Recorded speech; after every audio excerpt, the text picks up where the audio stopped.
Hola, ¿qué tal? Buenas tardes, bienvenidas y bienvenidos al Foro Jurídico que transmite TVLex. Hoy tenemos un tema que es importante abordar desde el punto de vista jurídico y hemos invitado a un gran colega jalisciense, chiva hermano, me refiero al querido maestro Jesús Manuel Orozco, para tratar un tema sobre los fallos y aciertos hasta el momento de la elección judicial, que realmente es una misión temeraria. ¿Cómo estamos, mi querido Jesús? Bienvenido.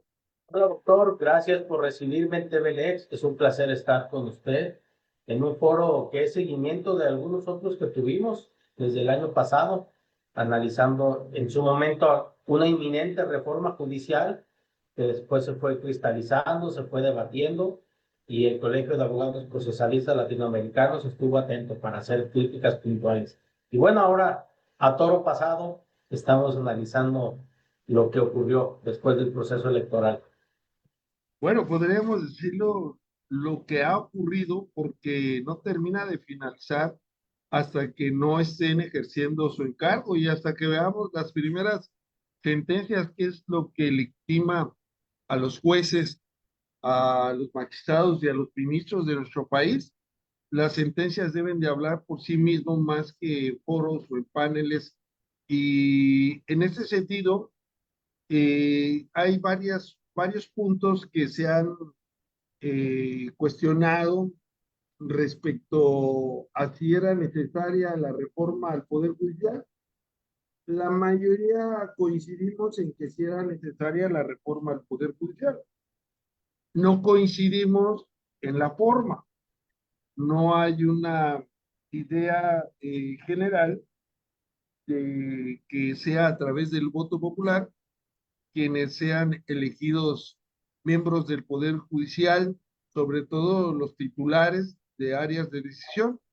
Y voy a decir, salvo tu mejor opinión, dos fortalezas que se manifiestan respecto a la no posible idoneidad de las elecciones populares. Una de ellas es la carrera judicial, que se cuestiona que va a ingresar al Poder Judicial gente sin experiencia, gente que no tiene carrera judicial y que esto puede ser un daño para la justicia.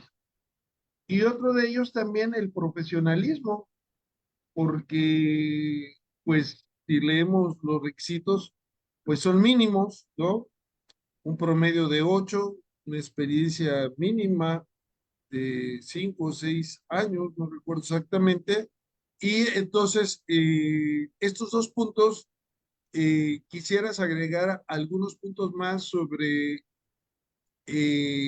este criterio de que no era necesaria de esta forma la reforma judicial. Yo considero que sí era necesaria, profesor, una reforma a la justicia. Y ojo, hablo a la justicia, entendido esto como un sistema procesal y sustantivo, que implica instituciones, implica a las personas titulares de estas instituciones, su forma de designación. Pero también, profesor, era necesario reformar mecanismos para, tanto en el proceso como en la sustancia, hacer más eficaz el acceso a la justicia. Lamentablemente, en la reforma del 15 de septiembre de 2024, no hubo ningún mecanismo que pudiera purificar mejor el acceso a la justicia de las personas vulnerables.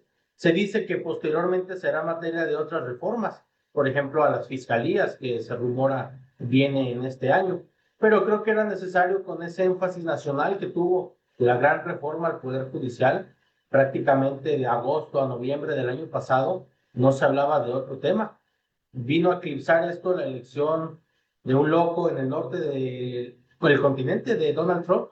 A partir Sí. de ahí, pues ya cambió el eje de las noticias nacionales y de la opinión pública. Pero realmente el año pasado creo que fue un año muy particular para los constitucionalistas, porque realmente se nos consultaba constantemente por dónde venían estas reformas y cuál era la intención genuina que tenía el poder reformador. Si era una avasallamiento al Poder Judicial y acumular más poder para sí, o si realmente era una opinión genuina de transformar y de mejorar el estado de cosas. Bueno, podríamos decir entonces, si estás de acuerdo, que se vulnera la carrera judicial, se vulnera el profesionalismo y además es una reforma incompleta, por lo que dices de las fiscalías, sobre todo, desde luego, en materia penal. Y vamos a analizar, si me permites, la carrera judicial. Y encontramos un video ahora en redes que queda grabados en el tiempo de si realmente existía una verdadera carrera judicial en el Poder Judicial, tal como se dice. Y invitamos a la doctora Norma Piña que nos haga el honor de recordarnos cómo ingresó al Poder Judicial de la Federación y a ministra de la Corte. Adelante, Y la escuchamos con gusto. perfecto.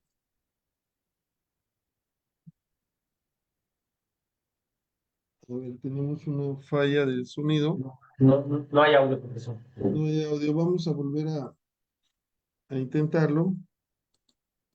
Pedimos una disculpa a nuestros patrocinadores, ¿no? Bueno, vamos a ver si ya podemos escuchar. Queremos darle la bienvenida a la maestra Norma Piña. Yo tuve un maestro en posgrado, porque trabajaba en el Instituto de Investigaciones Jurídicas y estudiaba posgrado. O sea, él me invita, este maestro me invita a trabajar en el Poder Judicial Federal y entro a trabajar en el Poder Judicial Federal. Entonces, ya por eso no hice la tesis, porque dije, no puedo hablar todo bien, porque no es cierto, pero no voy a hablar mal de mi casa. Claro. Entonces, es una cosa, mi entrada al Poder Judicial Federal fue muy dura.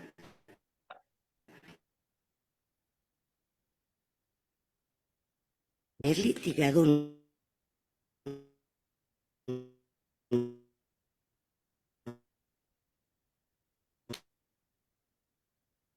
Estamos teniendo jurídica un poco de problemas. Centro al Poder Judicial Federal. Y para Está empezar, tartamudeando, Norma Piña, hay está un poco expedientes nervioso rositas. el micrófono. ¿Por qué hay expedientes rojos? ¿Por qué hay expedientes verdes? La academia totalmente separada de cualquier conflicto. O sea, este maestro me invita a trabajar al Poder Judicial Federal y entro a trabajar al Poder Judicial Federal. Entonces, ya por eso no hice la tesis, porque dije, no puedo hablar todo bien, porque no es cierto, pero no voy a hablar mal de mi casa. Claro. Entonces, es una cosa, mi entrada al Poder Judicial Federal fue muy dura, porque imagínate, sin haber litigado nunca, sin haber trabajado en el Instituto de Investigaciones Jurídicas, en mi época, era academia totalmente separada de cualquier conflicto, o sea, era ver la cuestión jurídica de manera abstracta. Entro al Poder Judicial Federal y para empezar, ¿por qué hay expedientes rositas? ¿Por qué hay expedientes rojos? ¿Por qué hay expedientes verdes? Devota, ¿cómo llegas tú a ser ministra de la Corte? Ya me habías dicho que nunca soñaste en ser ministra. No, no, tenía mucho trabajo y esposa, hijos, así como que estuviera soñando. ¿Como que, ay, vamos a ser ministra? Ay, sí. No. No. ¿Y cómo llegas aquí? Pues digo las circunstancias. Primero fui postulada en una terna por el presidente Felipe Calderón. Con el presidente Peña Nieto me citó en Los Pinos para conocerme. Y me dijo expresamente, estoy entrevistando a varias personas, el que estemos platicando no quiere decir que usted va a ser ministra, pero estoy entrevistando a varias personas para conocerlas. ¿Cómo se da ese contacto? ¿Cómo te buscan a ti para justo tener la entrevista? Por teléfono a través del consejero jurídico. ¿Y cómo fue esa entrevista? Muy bien. Realmente no fue una cuestión de un examen de derecho. Fue yo considero que fue más que quería conocer a las personas que quería postular. Su forma de pensar, su forma. Ah, no era tanto técnica ni teórica, era sobre Conmigo ti. no, conmigo no sé con los demás. Conmigo no me hizo un examen de amparo, ni de constitucional, no. Yo creo que quería conocer a las personas más que, porque bueno, bien o mal, pues ya tenías una carrera, ya tenías un currículum, ya tu labor profesional, pues es pública, ya te conocen, ¿no? Claro. A nivel profesional, pues te conocen. Lo que quería yo creo que era conocer a la persona. Lo profesional, todos somos servidores públicos, se conoce nuestra labor. Entonces, en ese sentido, tuvieron una plática, se quitaron de pronto esa investidura de la carrera, lo teórico, y más bien tuvieron una charla de quiénes somos y en qué creemos, cuáles son nuestras creencias, nuestros valores. Y pues por lo que veo, sí le gustó esa plática, porque después te nomina. Me acuerdo que me hizo 2 preguntas. Lo demás fue plática más informal, pero sí me hizo 2 preguntas. La primera, me preguntó, que a mi juicio, cuál era el perfil que tenía que tener una persona para ser postulada para ser ministra o ministro. Y la segunda, si yo tenía, más o menos, no te lo digo textual y tampoco quiero inventar, pero si yo tenía algún problema, algo en contra de la comunidad LGTBQ más. Y te contestó la segunda. Le dije, no, pero pues ninguno. Bueno, yo tampoco. Ah, pues, bueno. O sea, y la segunda. A ver, ¿y la primera? La primera, cuando me dijo eso, le digo, mire, yo creo que el que debe definir el perfil de quién debe ser ministro es usted, porque yo soy magistrada y por eso usted es presidente. Bueno, mi querido Manuel, ahí tenemos la carrera judicial. ¿Cuál es tu opinión? Estamos hablando de la realidad, estamos hablando de algo, como dice, declaración expresa, relevo de pruebas, ¿no? ¿Cuál es tu opinión? Claro, no es un punto de vista generalizado, podríamos decirlo, pero sí es un punto de partida para cuestionar la carrera judicial. Varias reflexiones, profesor. La primera, que creo que Norma Piña, bueno, ahí hace una charla muy amena, pero con esa soltura que cuenta su anécdota, lamentablemente no se vio durante los procesos de reforma. Tuvimos una presidenta de la Suprema Corte muy parca, muy timorata, y creo que no se pudo expresar tampoco muy bien el mensaje. Lamentablemente se optó en la Suprema Corte por un ostracismo o por un voltear hacia otro lado, pero no ver la dinámica política que existía, amparados en un paraguas muy vago de, bueno, somos independientes y eso significa que no nos mezclamos, ¿no? Creo que uno de los méritos de la reforma, profesor, fue hacer más terrenal a la Suprema Corte. Anteriormente, cuando yo estaba en la Facultad de Derecho, decían que eran los 11 fantásticos, es decir, los 11 ministros inmaculados que desde la Ciudad de México decían verdades reveladas. Y no, ya vimos que son tan humanos como usted y como yo, y que se equivocan. En el caso de Norma Piña, pues hubo errores políticos garrafales y de su equipo de asesores también. No se pudo poder expresar ni defender muy bien las posturas. Ahora, viendo su forma de designación, pues esto obedece, profesor, al sistema donde el presidente proponía una terna y el Senado la validaba. Pero esa terna siempre realmente eran ternas de uno. Había un peso pesado, que era la persona ungida para poder ser elegida, y se daba la instrucción política de que el Senado operara para elegirla, ¿no? Creo que Norma Piña, anteriormente, viendo en concreto su video, sí hay algo que quiero destacar, que ella era magistrada del circuito. Por ejemplo, profesor, en 1994, con esa reforma fuerte de Cedillo, hace 30 años, esa Suprema Corte que entró el 1 de enero del 95, que bajó de 26 a 11 ministros, 8 de ellos eran magistrados de tribunales colegiados de circuito y 3 no lo eran, que es Olga Sánchez Cordero, que era notaria, Juventino Castro y Castro, que era bueno, funcionario público y profesor, y José Vicente Aguinaco, era abogado litigante.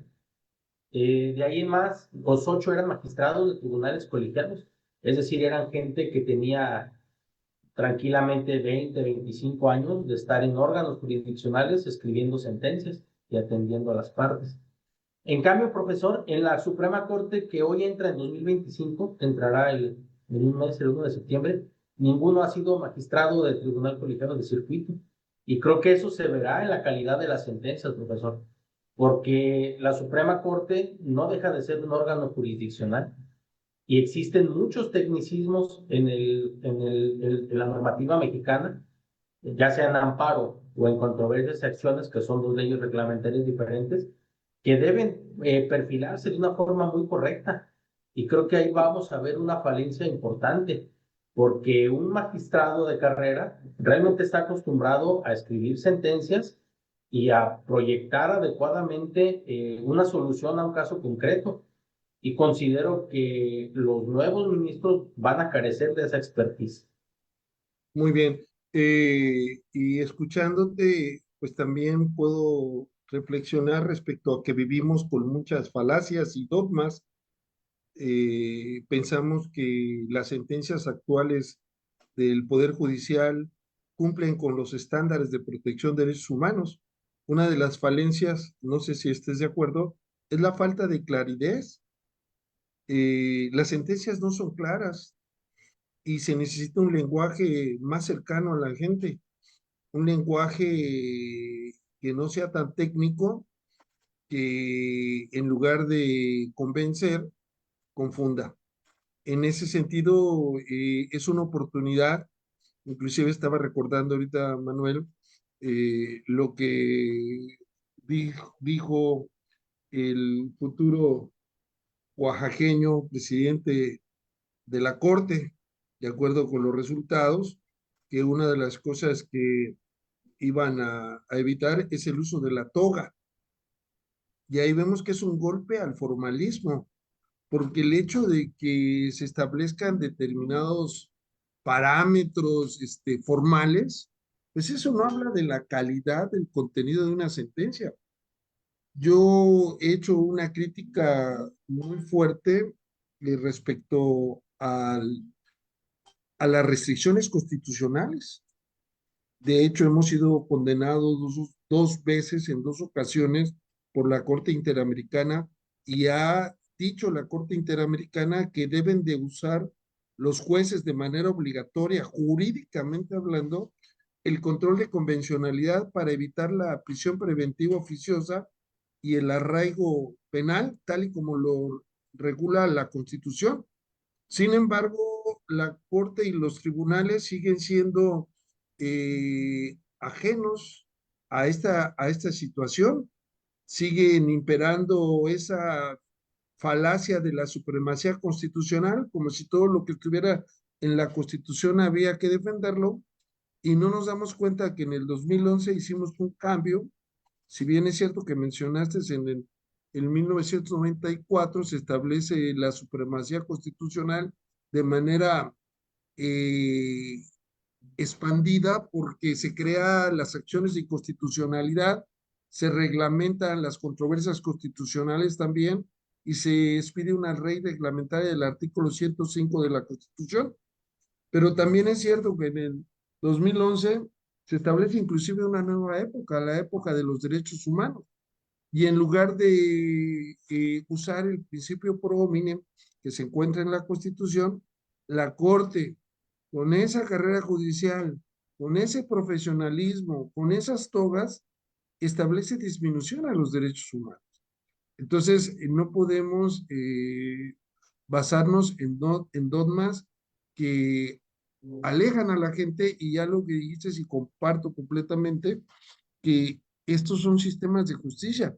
Inclusive el concepto corte es como si fuera de carácter de un emperador, la corte del emperador, Suprema Corte, debería ser un tribunal de justicia nacional, ¿no? Porque ¿qué necesidad de ponerle Suprema?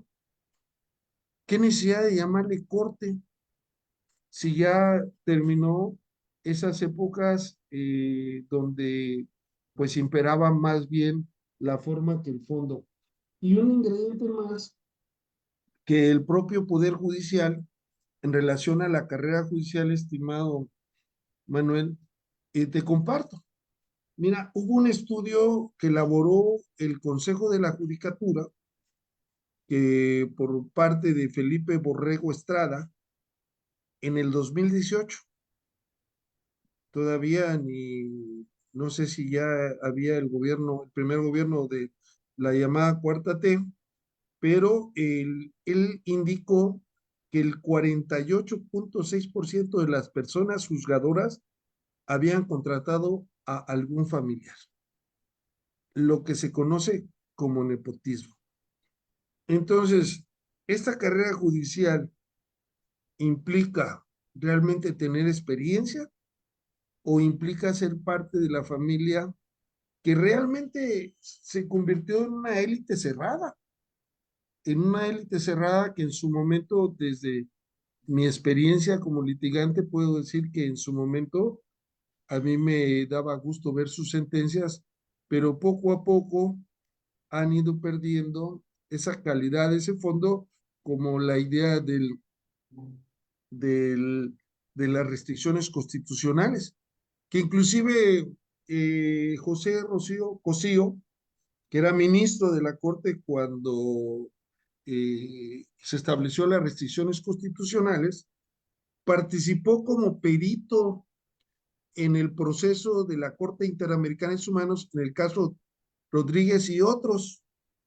Y él dice que si hay un juez o un magistrado que no hace caso a la jurisprudencia de la Corte Mexicana, de la Corte Mexicana, pues será suspendido y que han sido suspendidos.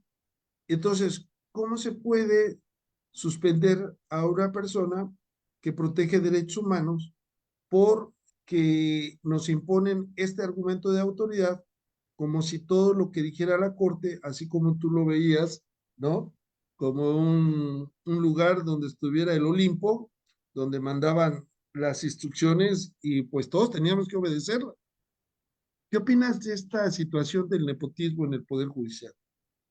Sin duda, profesor, se trata de un lastre que debería ser aminorado, incluso desde un punto de vista social, porque si ya hay un jefe de familia, profesor, que es funcionario o alto funcionario judicial, pues qué necesidad de que sin mérito entren dos o tres familiares de ese mismo núcleo para estar ahí.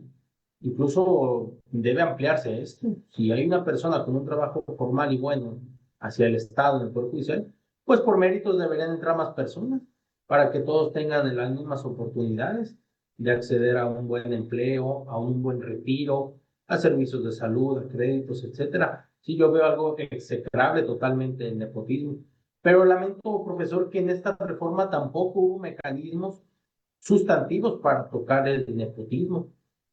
No se reformó nada sustantivo en la ley orgánica del Poder Judicial. Incluso si vamos un poco en retrospectiva, cuando era presidente de la Suprema Corte Arturo Saldívar, con un lenguaje bastante triunfalista, él dijo que ya se había transformado también el Poder Judicial desde dentro, que hubo leyes de carrera judicial de avanzada, que hubo nuevos mecanismos para poder generar la falta de acoso, la falta de nepotismo, perdón, para poder abatir el acoso, abatir el nepotismo, abatir el rezago, abatir las influencias indebidas, pero vemos que realmente no mejoró nada. Incluso hasta después en los medios se documentó cómo precisamente él influía indebidamente para dictar sentencias de uno u otro modo. Y a confesión de parte, relevo de prueba, incluso el presidente AMLO en una mañanera indicó que en asuntos muy relevantes le levantaba el teléfono a Arturo Saldívar para pedirle su intervención. Ya al día siguiente en la mañanera le dijeron, no, es que usted confesó delitos, no puede hacer eso, y ya matizó. Dijo, bueno, más bien le llamaba por razones de Estado, para decirle mi preocupación, pero línea no le daba, no es cierto. Yo siento, profesor, que también en esta nueva Suprema Corte va a haber muchos mitos. Por ejemplo, el uso de la toga, o que quien será el presidente, Hugo Aguilar Ortiz, es un Benito Juárez 2.0, porque es de Oaxaca, porque es de origen indígena, porque estudió en la Universidad de Oaxaca Derecho y porque llegó a la presidencia de la Suprema Corte. Sin embargo, profesor, hay que distinguir algo muy puntual. Benito Juárez estuvo en la Suprema Corte durante 48 horas y nunca dictó ni una sola sentencia. En aquellas épocas convulsas de la Reforma, cuando México y sus instituciones se estaban formando, la Suprema Corte era un órgano político más, no era un tribunal auténtico. Entonces, en aquel método de elección indirecta, Benito Juárez quedó en segundo lugar en las elecciones y tomó la presidencia de la Suprema Corte. Pero después renunció al cargo y se fue a la Secretaría de Gobernación del presidente Comonfort. Cuando Comonfort da un autogolpe de Estado y es defenestrado de la presidencia, Benito Juárez vuelve a renunciar a la Suprema Corte, perdón, a Gobernación. Entonces vuelve a su vacante que tenía la Suprema Corte. Y en ese contexto constitucional, el presidente de la Corte era el presidente de la República sustituto. Por esa razón, Benito Juárez obtuvo su primer presidencia de la República, para la cual no resultó electo como presidente y titular del Ejecutivo, sino como presidente de la Corte. Ya después vino las guerras de reforma y toda esa gesta que fue bastante heroica, ¿no? Tuvo un gobierno itinerante por el país. Pero si lo queremos trasladar eso al virtual presidente Hugo Aguilar, pues es totalmente divergente. No porque además Juárez ya había sido gobernador de su estado, ya había sido diputado en Oaxaca, ya había sido diputado nacional, en fin, tenía una carrera política bastante sobrada, ¿no? Sin embargo, Hugo Aguilar Ortiz, con el respeto que me merece, él tuvo una participación muy activa como en su carácter de director del Instituto Indigenista, en las consultas del Tren Maya y del Tren Transísmico, en esas consultas para comunidades indígenas sobre la viabilidad a través del convenio de la OIT de consultarles sobre obras que iban a pasar por sus comunidades. Se dice que fue una labor política bastante eficiente y que por eso resultó palomeado en estos famosos acordeones que hubo para la reforma, perdón, para la votación, que en la siguiente intervención quisiera hablar de ese punto que también es muy álgido. Y la verdad es que el tema se presta para muchos tópicos y que son interesantes analizarlo. Gracias, Manuel, por recordarnos algo de historia. Realmente tampoco quiere decir que Benito Juárez era el héroe al 100%, como todo ser humano, también tenía sus situaciones, ¿no? Y algo también que deja mucho que desear es el nombramiento del futuro presidente de la Corte Mexicana, porque más que nada tiene un pasado como activista político, que no tiene que ver nada con la judicatura. Ahora, ¿por qué? La pregunta sería, ¿por qué una persona que ha trabajado, laborado dentro del sistema político, ha abanderado causas, por qué de repente aparece con el mayor número de votos? No solamente queda adentro, sino queda en primer lugar. Entonces, como diría un profesor mío, es una elección sospechosa, porque más bien es un premio a su activismo político que a su conocimiento jurídico, sin denostarlo, porque pues tiene también el derecho de la presunción de conocimiento que tendrá que irlo demostrando mediante el ejercicio de encargo. Bueno, pero también quisiera tocar un tema antes de la reforma, que podrían ser, ¿no? Se descubrió, el mismo Poder Judicial descubrió a varios servidores públicos que vendían exámenes para ingresar a ser jueces de distrito. Inclusive uno de los imputados como responsable de la venta de exámenes fue director del Instituto de la Judicatura Federal. Entonces, habla del grado de corrupción o por lo menos de una sospecha de cómo se llegaban a ser jueces. Ahora, yo quisiera, desde luego, cada quien cuenta la historia como la ve. Yo quisiera comentar que antes el Poder Judicial hacía concursos abiertos. De hecho, yo participé en un concurso abierto. El primer, en aquella época, porque ya no hay concursos abiertos, sino todos son internos. Bueno, hasta ahora hemos cambiado a la elección popular. Y entonces, pues me inscribí. Y el primer punto, el primer reto era hacer un examen psicométrico. Y ese examen psicométrico había que ir a hacerlo a la Facultad de Psicología de la UNAM. Entonces había que ir a la Ciudad de México. Y además había que pagar en aquellos entonces, que no recuerdo el año, por ahí tengo mi certificado, que hice el examen, había que pagar 7,000 pesos. Entonces, eso era lo que costaba. Y entonces, pues fui, presenté el examen y me llegó una información de que había aprobado el examen psicométrico y que era una persona apta para ser juez de distrito. Entonces dije, bueno, primer tiempo, ahí vamos.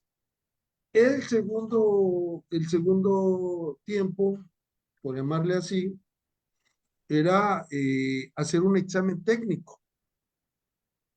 Y yo ya me estaba preparando para el examen técnico. ¿Y qué pasó? Que me descalifican. ¿Y por qué me descalifican? Porque la convocatoria decía que tenía que acreditar que tenía 5 años como litigante. Yo pertenecía a una asociación chiapaneca de abogados democráticos de Chiapas y teníamos más de 10 años constituidos. Yo mandé mi nombramiento y una copia del acta constitutiva. Y aparte podía haber competido también como profesor universitario. Llevaba ya casi 12 años como profesor universitario y pedían 5. Pues pedí una constancia a la escuela donde daba clases y la exhibí.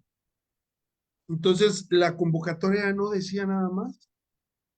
Y cuando pido yo informes de por qué se había descarrilado el proceso, me dicen, es que usted debió si bien es cierto, usted acredita que es profesor por más del tiempo solicitado, también esa constancia la tenía que firmar la Dirección General de Profesiones.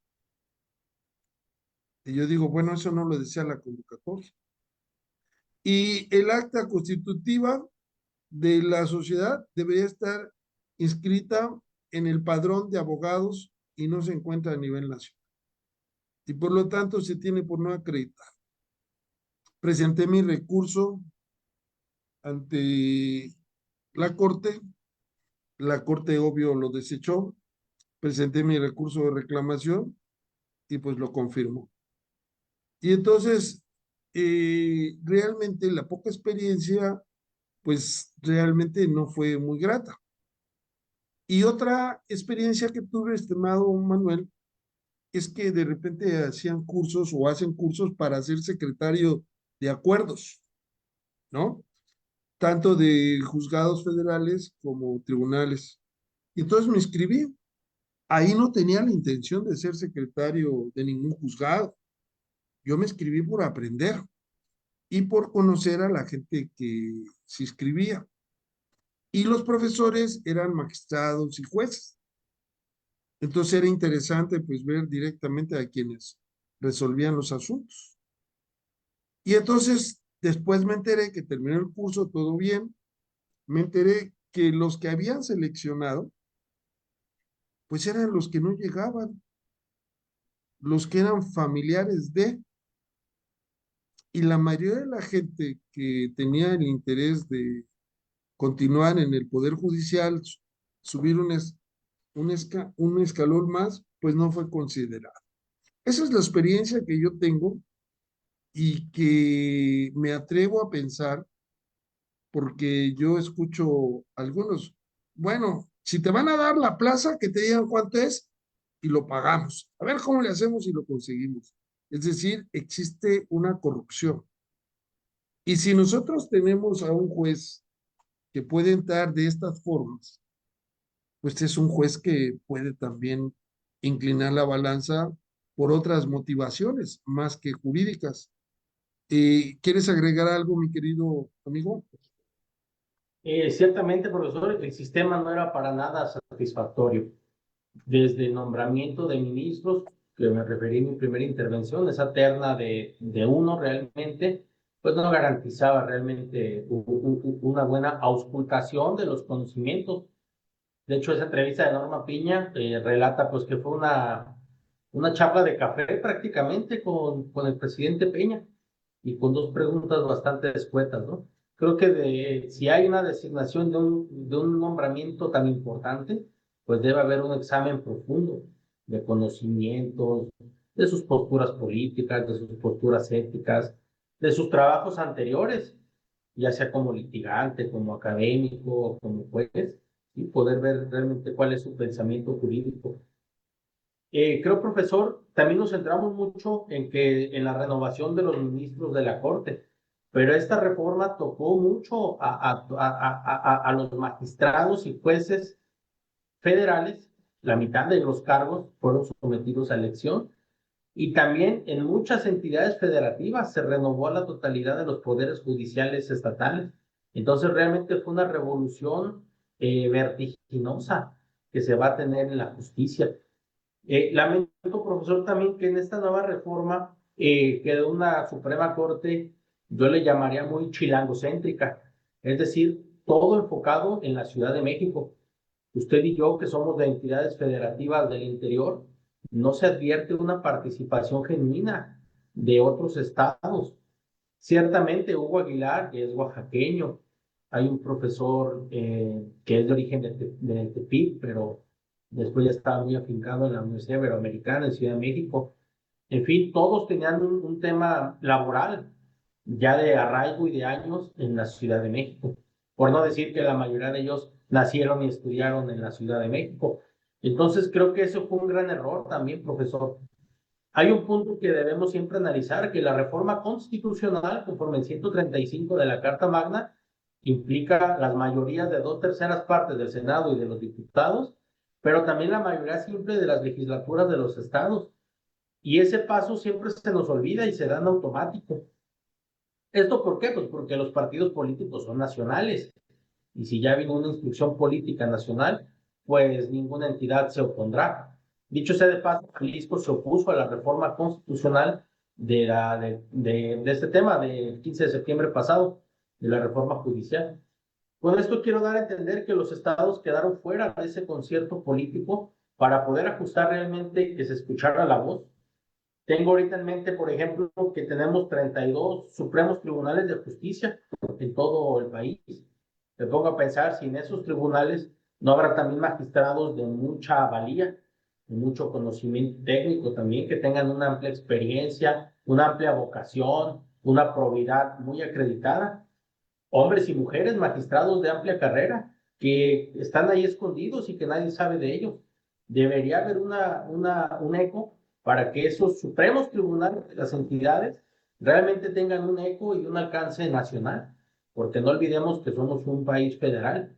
Y yo como un habitante no de la capital del país, sino del interior, siempre he propugnado por el federalismo. Claro. Hay otra cuestión, profesor, que es el tema de los acordeones. Recordemos que era muy difícil votar, había muchas boletas dependiendo del circuito en donde se encontraba. Más de 20 si era el caso de Ciudad de México, 9 en el estado de Jalisco. En otros estados con menos tribunales seguramente había menos boletas, mínimo 4. Eh, pero no logramos, profesor, que se conociera la totalidad de candidatos, porque era prácticamente imposible. Eso propició que el partido gobernante Morena, a través de lo que se llaman acordeones, es decir, listas sobre sugerencias de por quién votar, fueran repartidos impunemente. y eso considero que es una desviación a la democracia. El voto debe ser libre y no debe ser condicionado ni guiado por nadie. Entonces, esta reforma que nació bastante mal porque no se podía conocer a los candidatos, pues hubo la necesidad de operar políticamente y dar por escrito una guía sobre qué numerito poner. Recordemos que en esta elección no se votó por candidatos, se votó por número. Cada persona significaba un número. Entonces, en la boleta habría que escribir el número de la persona por la cual se iba a votar. Entonces, con esos acordeones o listados, llegaba la persona a emitir sufragio y solo tenía que transcribir los números deseados. ¿Esto qué implicó? Que esta Suprema Corte del Acordeón y chilangocéntrica, pues realmente fuera copada por los 9 espacios que estaban en esos acordeones. Esos acordeones que se documentó en medios se repartieron en toda la República y que los números eran repetidos, tanto en la Ciudad de México, en Jalisco o en el norte o sur de la República. Y los otros cargos de magistrados o de jueces, ahí sí había divergencias, pero también había una operación política, porque no sé en su estado, profesor, pero aquí en Jalisco, realmente las personas que obtuvieron votos son las que tenían un compromiso o un acercamiento político a Morena, ¿sí? No dudo, hay personas muy capaces que sí son gente proba y técnica, pero hay gente que realmente da mucho que desear. Hay casos, profesor, en que había gente que, por ejemplo, en un juzgado era el oficial CISE, se llama, el Sistema de Seguimiento Electrónico, es prácticamente el capturista de los expedientes. Todo el respeto para esa persona, es un trabajo muy digno, pero por tener un buen apadrinazgo político, llegó a ser juez, cuando no obstante hay cientos de gentes con más carrera, con más conocimiento, con más expertise, que obviamente van a poder hacer un mejor trabajo que él, pero por no tener ese apoyo político, pues quedaron fuera de ello, ¿no? Incluso para llegar a la boleta, profesor, algo que debe mejorarse es el tema de las famosas tómbolas. Es decir, se dejó en un elemento de suerte o de azar cuál era la persona que podía participar en esa elección. Porque también los comités que debían de depurar las listas dejaron mucho que desear, profesor.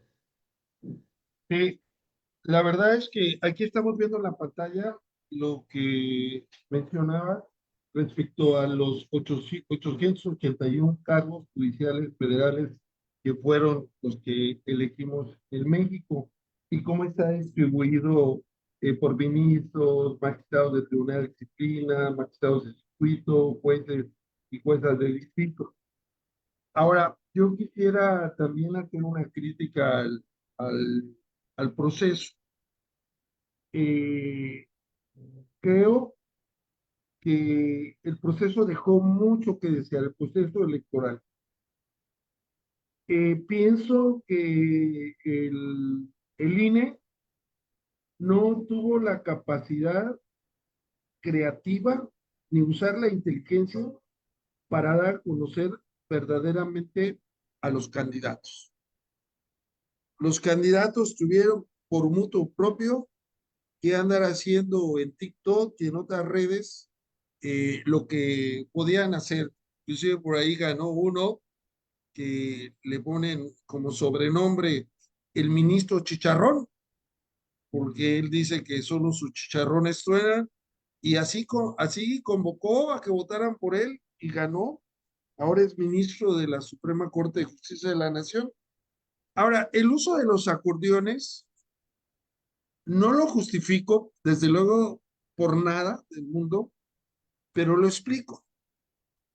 En la casilla que yo voté era por 38 cargos.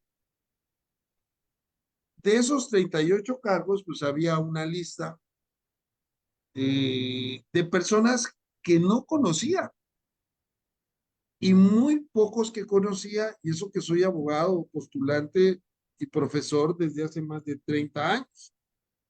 Entonces me pongo a pensar las personas que no son del gremio, que no van a los juzgados, que pues menos Entonces, una de las fallas, desde mi punto de vista, es que el INE debió hacer una plataforma y dar 5 preguntas a los candidatos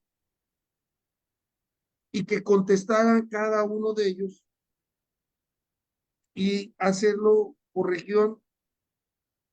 Estoy seguro que no saldría muy caro. Nosotros en TVLex tuvimos la oportunidad de entrevistar a varios candidatos y nosotros no recibimos ningún centavo por lo que hacemos. Ahora, ¿qué más el INE, que tiene un presupuesto importante? En las boletas debió, desde mi punto de vista, debió de haber salido la foto del candidato, porque a veces no sabemos el sobrenombre de una persona, pero no lo identificamos con su nombre a menos que con la fotografía. Es decir, la elección no fue informada, y al no ser informada adecuadamente, pues la elección es prácticamente imposible. ¿Cómo se va a elegir lo que no se conoce? ¿Cómo voy a saber yo si el uno es mayor que el dos en capacidad, en honestidad, en ética? Es imposible. Entonces, ¿qué hicieron estas gentes? Pues hicieron un acordeón, porque era imposible votar a ciegas prácticamente. Si lo que querían era impulsar en determinado momento a determinados candidatos, pues sí, ahí se ve una mano negra y eso desvirtúa la función judicial. Aquí tenemos un activista en Chiapas que se llama Juan José Aguilar Rodríguez Ordóñez, perdón, profesor del COBACH y de la Salle, que nos está dando sus opiniones. Buena tarde a todos, saludos desde Tuxtla Gutiérrez, muy buen tema, felicidades al doctor Jesús Manuel Orozco por su excelente opinión respecto a este tema, los acordeones y la excesiva votación por Chiapas. En Chiapas hubo un descaro, supuestamente votaron el 110 de un padrón electoral, es decir, más del 100%. Es importante y necesario investigar si la gran mayoría de los ciudadanos enlistados en el INE acudieron a votar. El Tribunal Electoral determinó que no era procedente la denuncia de los partidos políticos sobre el uso de acordeones. Ejemplos como la ministra Norma Piña también se aplican a la ministra Batres. Bueno, no estamos defendiendo a nadie. Póngalo para compartir, please. Bueno, saludos. Un saludo al profesor Juan Ordóñez, hasta el Covach. Hasta el Cobach, hasta la Salle, ¿verdad? Bueno, entonces, sí, desde ese punto de vista considero que fue un fiasco la elección. Los votos deben ser razonados. Si no nos está votando, si no nos está eligiendo quiere decir tomar opciones. ¿Y cómo voy a tomar opciones si no conozco cuáles son? Ahora, otro punto fundamental es que se dio durante la reforma, ya estaba publicada, y de repente llega el caso a la Corte Mexicana y discutían si se podía anular una reforma constitucional. Y la ministra, la presidenta, quería imponer con la figura de los 9 ministros, que a partir del 1 de septiembre va a haber en lugar de 11 y solamente se va a actuar en pleno, decía, bueno, si votamos 6, como dice la reforma, se anula la reforma constitucional.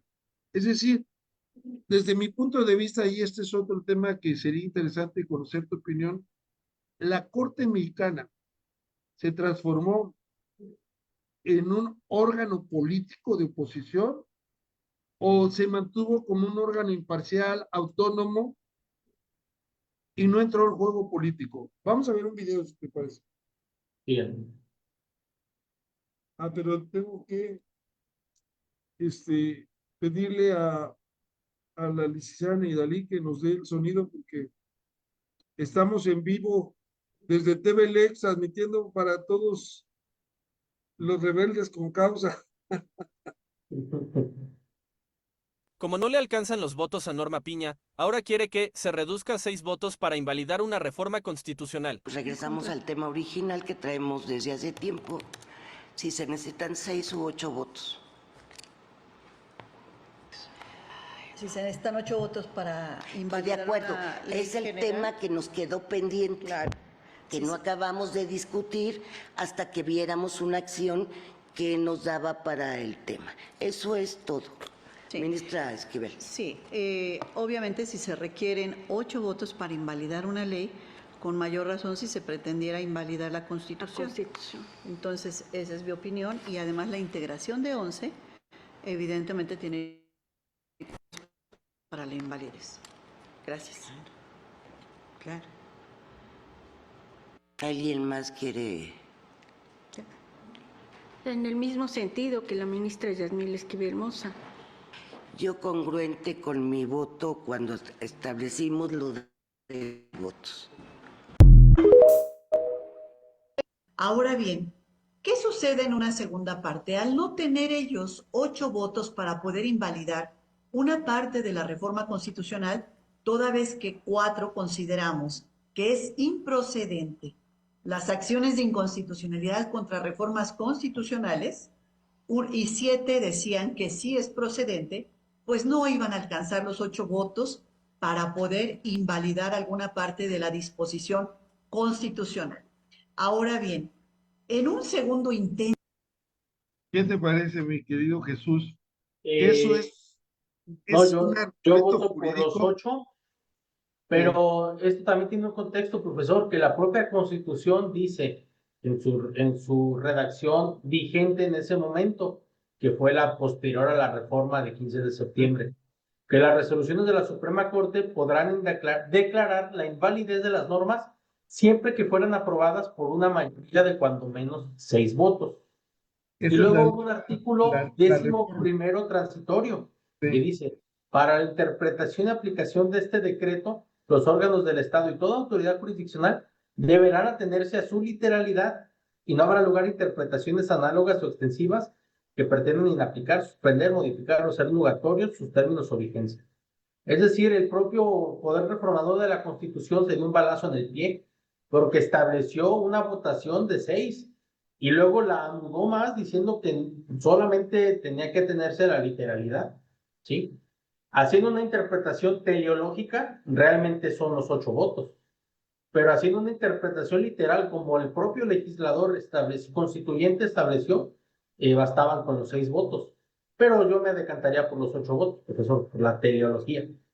Yo creo que sí, porque tendríamos que tener una corte que tuviera 9 ministros, ¿no? Por eso se pide una minoría, en este caso 6, pero si son 11 se pide una minoría, o una mayoría, perdón, que sean 8.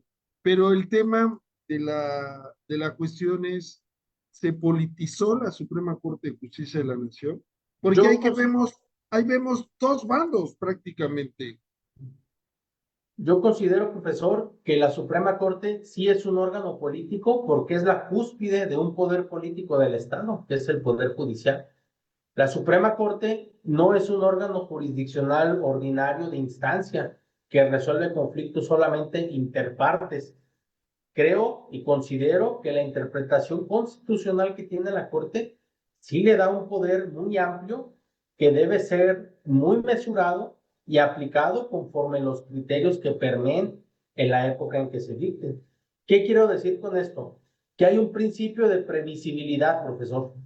No solamente es un principio de legalidad, sino también en estos tribunales constitucionales debe existir una previsibilidad sobre cuáles son los efectos de la sentencia, porque reitero, no es solo interpartes, son precedentes que van a obligar en toda la República y que se dicta una interpretación que debe de permear en teoría a los demás órganos y que debe verse con futuridad.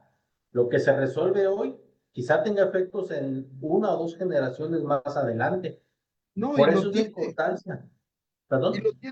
lo tiene porque en ese ejemplo que mencionaba y que ahora tú tocas a colación, las restricciones constitucionales se establecieron en el 2014 y pasaron 2 sentencias de la Corte Interamericana y siguen prevaleciendo las restricciones constitucionales. Entonces, toda persona que se afecte por no cumplir con el espíritu de los derechos humanos, pues de una u otra manera se está afectando por ese criterio del 2014, que ya vamos a cumplir más de 10 años, que ya cumplimos más de 10 años, perdón. Y de hecho, profesor, esa conducta que estableció esas restricciones viene de una perspectiva bastante ególatra de la Suprema Corte de la novena época, Sí. que decía yo que son los 11 fantásticos. Recuerdo cuando se resolvió el asunto Radilla Pacheco contra México, la sentencia de implementación que hizo la Corte Mexicana, que ya fue en el año 2011. Recuerdo a su paisana chiapaneca, la entonces ministra Luna Ramos, decía, no, pero ¿por qué vamos a cumplir? Ellos no son nuestros superiores jerárquicos. Es decir, en una perspectiva muy verticalizada del ejercicio del Poder Judicial, en una perspectiva convencional y de contenidos, ignorando que al haber aceptado el Pacto de San José y la jurisdicción de la Corte, estamos en un plano de igualdad y son parámetros de un ius cogens interamericano, no de una perspectiva de jerarquías. Y desde ahí, profesor, se vio lo que en 2014 se reiteró con las restricciones constitucionales. Y ese es un tema que al día de hoy, 11 años después, seguimos sufriéndolo, porque con la prisión preventiva oficiosa que tiene el artículo 19 constitucional y que México ya ha sido condenado por la Corte Interamericana, pues la Suprema Corte todavía no lo implementa bien.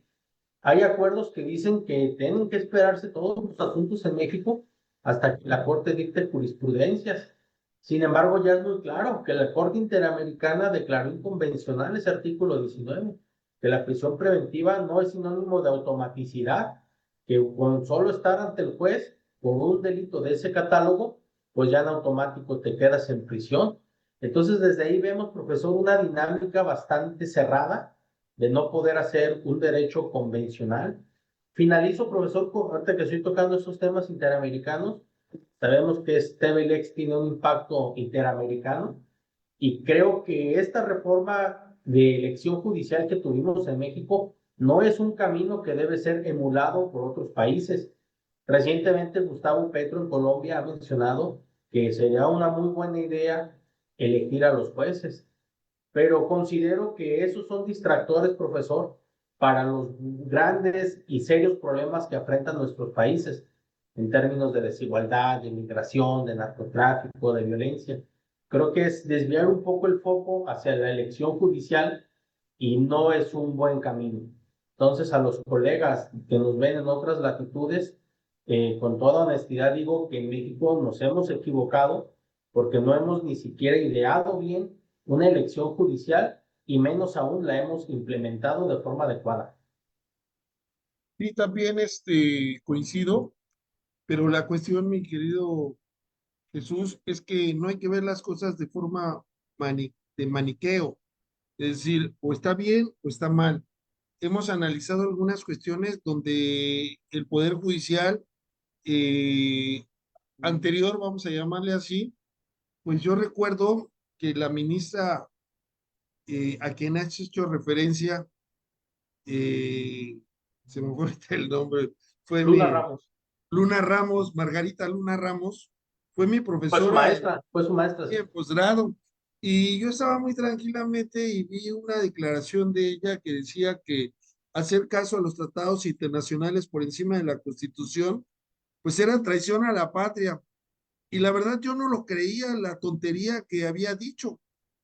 Y estuve en la Ciudad de México y vi que iba a presentar un libro y me fui con la idea de entrevistarla, de preguntarle, oiga, ¿usted dijo eso? Y para no hacer muy largo el cuento, sí, me dijo, yo lo hice. Entonces, la verdad es que yo he estado creando una teoría jurídica que le llamo el negativismo jurídico, que significa el no aceptar la frontera del conocimiento. Hoy la frontera del conocimiento es el control de convencionalidad. y también significa quitarnos dogmas. Y esos dogmas se ven fortalecidos con nombres como Suprema Corte de Justicia de la Nación, con Carta Magna, ¿no? Sino que lo que tenemos que analizar es contenidos, dar un paso cualitativo. Y el control de convencionalidad es un análisis que podríamos decir que protege derechos humanos, porque estamos hablando de la gente, estamos hablando de personas de carne y hueso que sufren por decisiones del Estado y que crean deficiencias estructurales que violan derechos humanos. Bueno, mi querido, por el tiempo, mi querido maestro Jesús Manuel Orozco, ha sido un placer conversar contigo. Creo que tenemos que seguir abordando este tema. Nos quedamos prácticamente en el previo y un poco del desarrollo, así que nos vamos a tener que ver en la segunda parte. ¿Qué te parece? Sí, profesor, quedaron muchos temas en el tintero. Esta Suprema Corte debe de hacerse más etérea y más terrenal. Hay propuestas también de hacer una Suprema Corte itinerante. También eso es un gran tema de debate. No sé si ser itinerante sirva de algo o sea más Bueno, anecdótico y simbólico. los aztecas en el mercado de Coyoacán tenían jueces mercantiles itinerantes que estaban en situ, ¿no? Entonces no es algo así descabellado. Y luego hay otra cuestión, profesor, también, que es ya la divergencia entre el Pleno y las próximamente extintas salas de la Suprema Corte, que aunque es una sola Suprema Corte, realmente actuaba como dos órganos muy diferenciados, el Pleno con sus discusiones y las salas, Sí. incluso resolvía mayor número. Hay muchos temas, profesor. Fue un placer Sí, compartir estas reflexiones con usted. Muchas gracias a nos saluda desde Paraguay nuestro querido amigo, el magistrado Juan Marcelino González Garcete. No sé si recuerdas a Claro que nuestro sí, querido gran amigo, le regresamos el saludo y un gran esperemos amigo, el pronto profesor también que esté Marcelino. con nosotros. Se le extraña, ahí tengo años sin verlo en eventos, pero es un gran profesor paraguayo. Se le manda un saludo afectuoso. Bueno, y también Wisman desde Colombia nos manda a saludar. Ayer tuvimos un foro muy interesante del feminismo en Latinoamérica y los invitamos a que nos sigan y que nos vean. Dice, maestro Lascano, no soy maestro, soy doctor, mi querido Juan José Aguilar. No, no es cierto. Hablando de dogmas, ¿no? Ojalá en un espacio se pueda exponer el tema de los límites entre Chiapas y Oaxaca, en el caso de los Chimalapas, donde más, pues, en TVLX. Claro, vamos a hablar de los Chimalapas, pero lo importante es que hable la gente de Chiapas que vive en esa región, así que le pedimos al maestro Juan José Aguilar Ordóñez, que es de por aquellos lares de Arriaga, nos haga el favor de escuchar las voces también de la gente chiapaneca de ese lugar. Bueno, pues quedan muchas cosas en el tintero, así que vamos a tener que hacer otro programa. Una de las críticas, y nos despedimos mañosamente, perdón, una de las críticas era por qué se dejaba libre y por qué en el fondo, pues muchas resoluciones de la Corte y de los jueces han sido cuestionables. Así que creo que hemos cumplido con la idea inicial y no nos queda más que agradecerles a todas y a todos los que nos siguen a TVLX y mandamos un saludo cordial hasta Guadalajara, a las Chivas, al gran Chiva hermano del maestro Jesús Manuel Orozco. Esperemos que en esta segunda jornada podamos tener un triunfo. Nos vemos pronto. ¿Dónde más? En TVLX. Gracias. Ah, tiempo, tiempo. Perdón. Yo me emocioné. Vamos a pasar aquí rápidamente un certificado de forma virtual que vamos a mandarle hasta Guadalajara a nuestro querido maestro Jesús Manuel Orozco por su brillante participación. en el foro jurídico para hablar de retos y desafíos de la reforma al Poder Judicial, que de una u otra forma está en construcción, a nombre del Colegio de Abogados Procesalistas Latinoamericanos, del Colegio de Doctores de las Ciencias Jurídicas, de la revista Primera Instancia. Entregamos al maestro Jesús Manuel Orozco Pulido por su participación en el foro jurídico con el tema Fallos y aciertos hasta el momento de la elección judicial. Su intervención fortalece el análisis jurídico con claridad y sentido crítico en el proceso de elección judicial, aportando elementos para la reflexión colectiva sobre los alcances, limitaciones y aprendizajes, asimismo por la contribución al diálogo desde una perspectiva informada, respetuosa y comprometida con el ejercicio público del pensamiento jurídico. Bueno, ahora sí, muchas gracias, mi querido Jesús. Muchas gracias, doctor. El que mucho se despide, pocas ganas tiene de irse, así dice el refrán. Nos volveremos a ver, quedamos emplazados a un segundo round de reflexión. Quiero decirte que a mí me sirve como ejercicio porque me invitaron a un congreso, el Poder Judicial de Panamá, para que vaya a dialogar sobre las reformas al Poder Judicial, y este fue un calentamiento muy bueno. Así que, hasta pronto. Excelente, muchos éxitos. Gracias.